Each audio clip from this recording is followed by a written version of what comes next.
Permettez-moi de vous dire quelque chose que j'ai compris bien trop tard. La plupart des gens pensent que la guerre commence sur les champs de bataille. Moi aussi je le croyais. Mais après avoir parcouru des milliers de kilomètres à pied, abandonné ma vie d'autrefois, vécu parmi les plus pauvres, traversé des continents et m'être assis face à Gandhi, j'ai découvert une vérité troublante. La guerre ne commence pas entre les nations. Elle commence à l'intérieur de l'être humain.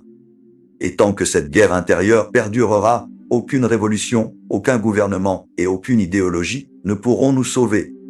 Ce que je vais vous raconter n'est pas une théorie.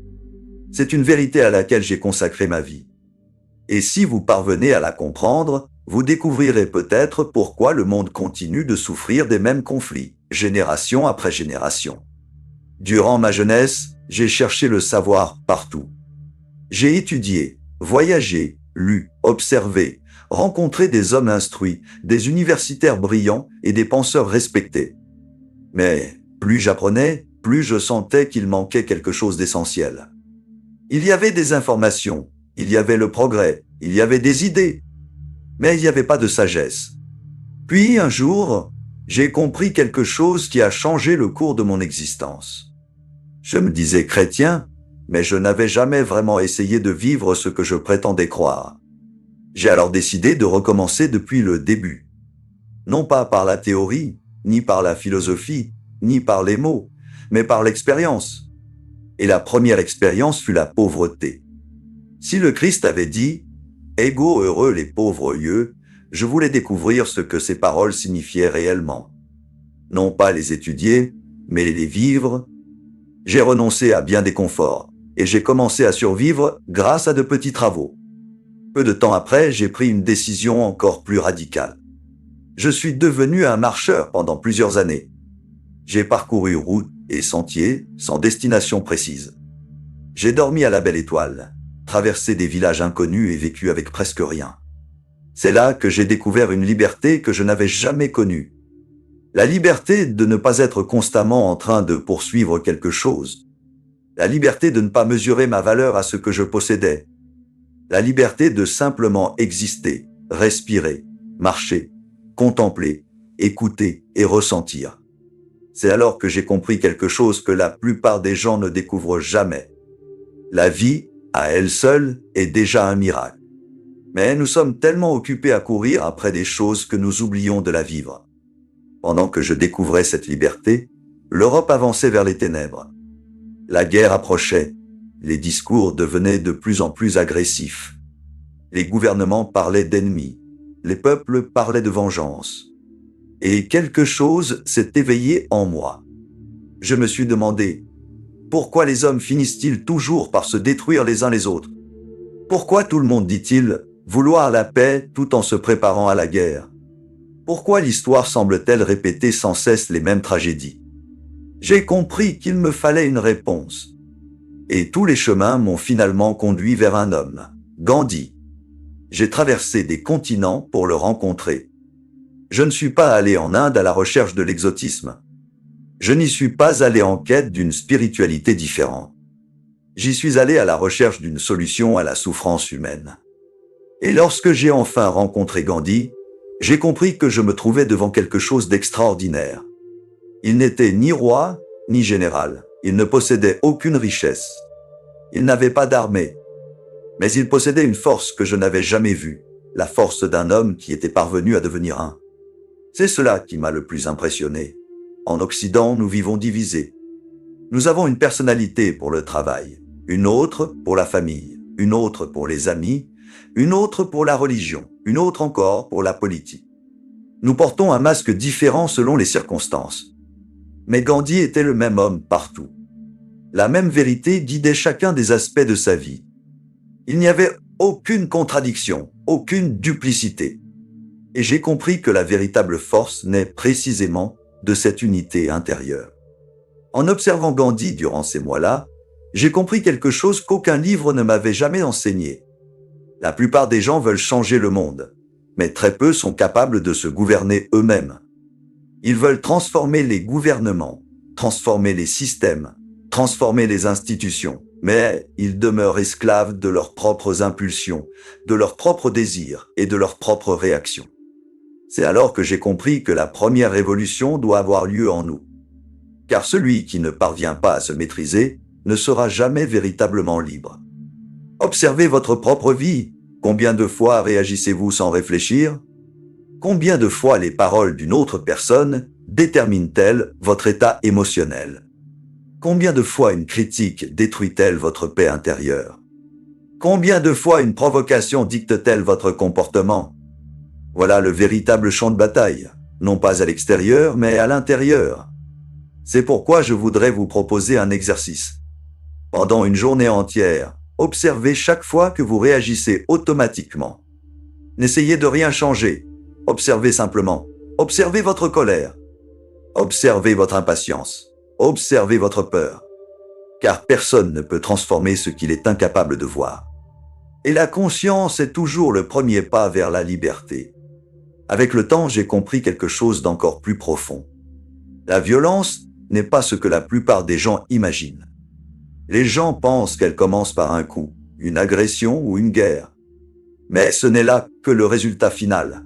La violence commence bien avant. Elle commence lorsque nous mentons, lorsque nous manipulons, lorsque nous humilions, lorsque nous cherchons à imposer notre volonté aux autres, lorsque nous cessons de voir l'autre comme un être humain. Toute guerre naît d'abord dans le cœur avant de se manifester dans le monde. C'est pourquoi je dis toujours que la violence n'est pas la force. La force est nécessaire. Sans force, rien ne se construit. Sans force, rien ne se protège. Sans force, personne ne peut servir son prochain. La violence est l'abus de la force. C'est utiliser ce qui pourrait être bénéfique pour produire de la destruction. Et lorsqu'une société s'organise autour de ce principe, elle finit par se détruire elle-même. Toutes les civilisations de l'histoire ont suivi cette voie. Toutes, sans exception. Il existe une raison pour laquelle l'homme moderne vit entouré de tant de bruit. Il a peur de se rencontrer lui-même. J'ai vu des personnes traverser les océans à la recherche de réponses, tout en étant incapables de rester 15 minutes en silence. Et pourtant, c'est précisément dans le silence que les réponses naissent.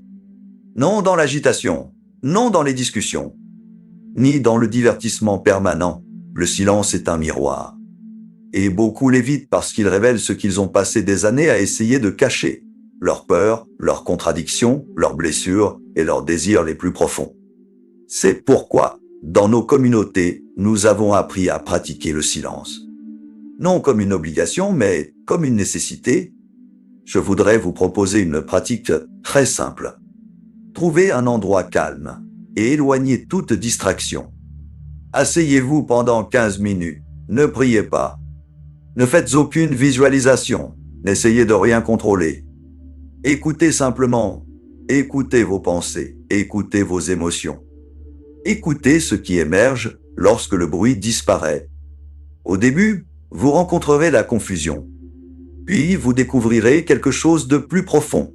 La voix de votre conscience, la seule autorité que vous ne devriez jamais abandonner. Après mon retour d'Inde, je rêvais de transformer le monde, comme le font tous les jeunes. Je croyais qu'il suffisait de dire la vérité pour que les gens s'éveillent. Comme je me trompais.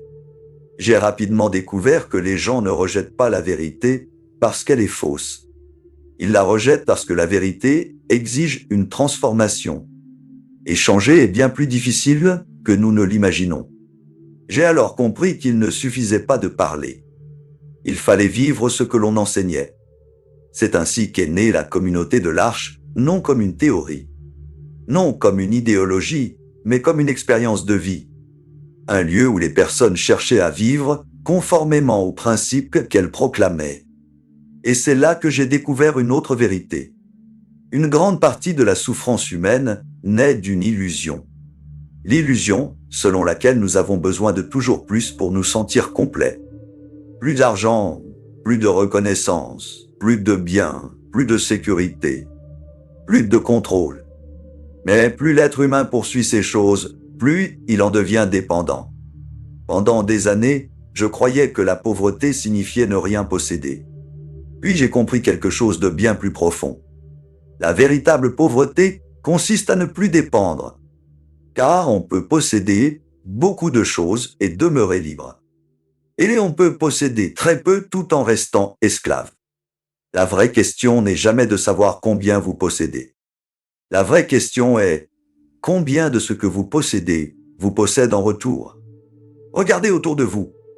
Les gens passent leur vie à courir, à acheter et à désirer sans relâche. Et pourtant, ils demeurent insatisfaits. Car aucune possession ne peut combler un vide spirituel, elle ne peut que le distraire pendant un certain temps. C'est pourquoi j'ai adopté une pratique très simple. Avant d'acquérir quelque chose de nouveau, arrêtez-vous.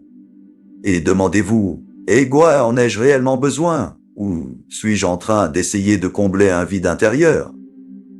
Posez-vous cette question pendant une semaine, et vous découvrirez combien de décisions vous prenez sans véritable conscience.